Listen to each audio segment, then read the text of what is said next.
Bo. The Torah portion of Bo tells of the night of the death of the firstborn. This event has multiple connections to the Messiah, from the blood of the lamb on the doorpost to the mixed multitude that left Egypt after that final plague. In Exodus 12 verse 12 it says, "For I will go through the land of Egypt in that night, and I will smite all the firstborn in the land of Egypt, both man and beast, and against all of the gods of Egypt I will execute judgments. I am the Lord." The first day of Pesach is the day of the death of the firstborn, and in Hebrews 1 verse 6, Yeshua is called the firstborn.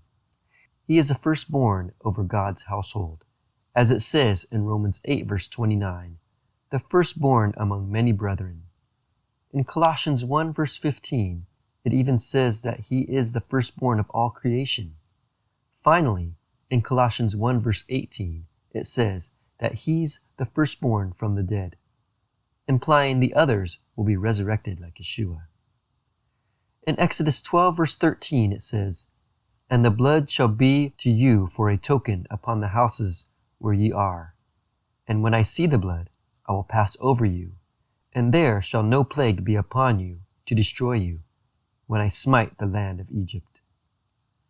Believers in Yeshua as the Messiah equate the blood of the Pesach lamb with the symbol of the Messiah's blood. The Mechita has a slightly different take. By connecting two verses from the story of the binding of Yitzhak with the story of Pesach, the Mechita suggests that the blood over the Passover lamb invoked the sacrifice of Yitzhak. In Exodus 12 verse 13 it says, "And when I see the blood, I will pass over you." This means when I see the blood of the binding of Yitzhak, as it says in Genesis 22 verse 14. And Avraham called the name of that place, "The Lord will see." And elsewhere it says in 1 Chronicles 21 verse 15, "And as he was about to destroy, the Lord saw and changed his mind." What did he see? He saw the blood of the binding of Yitzhak, as it says, "God will see for himself the lamb." According to the Mechilta, God spared the children of Israel on the merit of Avraham's willing sacrifice of Yitzhak. Since Avraham had already willingly offered his firstborn, God regarded that sacrifice as an exchange for the firstborn of Israel. The blood on the doorpost also pointed towards the merit of a different sacrifice. The blood of the Pesach lamb symbolizes the firstborn of God's house, his beloved Son, Yeshua. His willing sacrifice is an exchange for us. The Targum says something similar about this verse that seems to allude to the Messiah. "And the blood of the Pesach sacrifice will be a sign. Like the sign of circumcision, it shall be a ransom for you. I will look upon the value of the blood, and I will spare you. And the angel of death, to whom is given the power of destruction, shall have no dominion over you." In Exodus 12 verse 38 it says, "And a mixed multitude went up also with them, and flocks and herds, even very much cattle."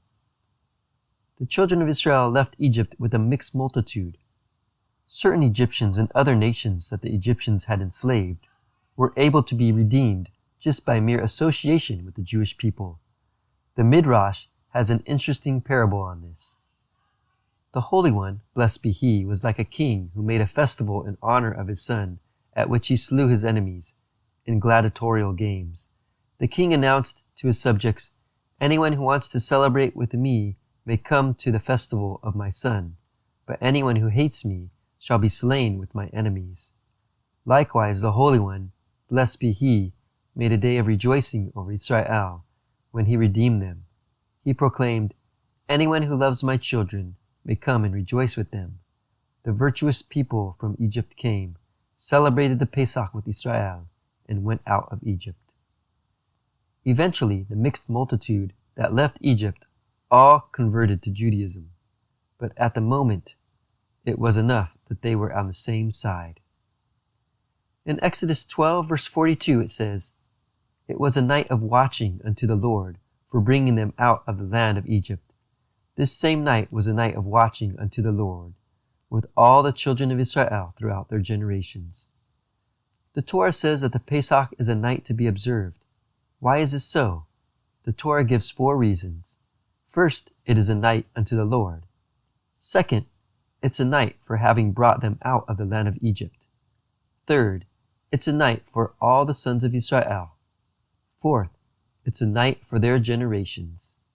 The Targum on this passage has a liturgical poem based on this verse that reveals the glory of God in each of the 4 nights.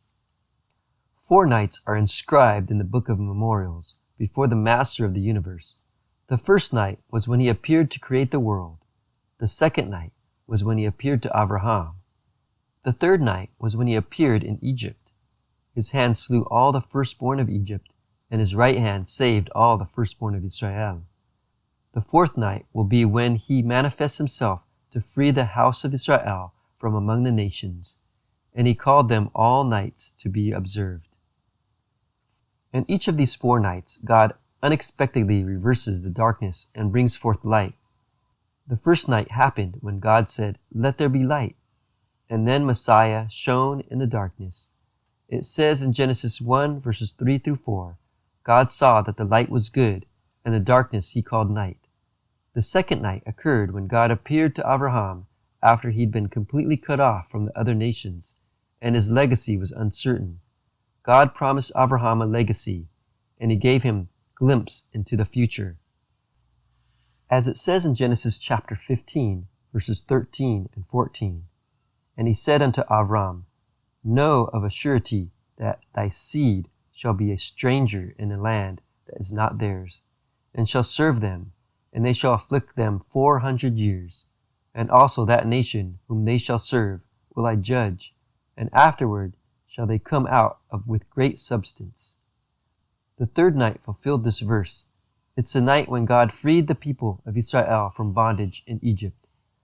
The fourth night still hasn't occurred yet, but when it does, Messiah will bring an end to the exile of the Jewish people across the world, and he will bring the final redemption. In Bo, we learned about the final plague and what happens after it. In Bo, we learn about how the blood of the Lamb provided redemption, just as the blood of Yeshua provides redemption. We learn about the redemption from Egypt and how it points towards the final redemption.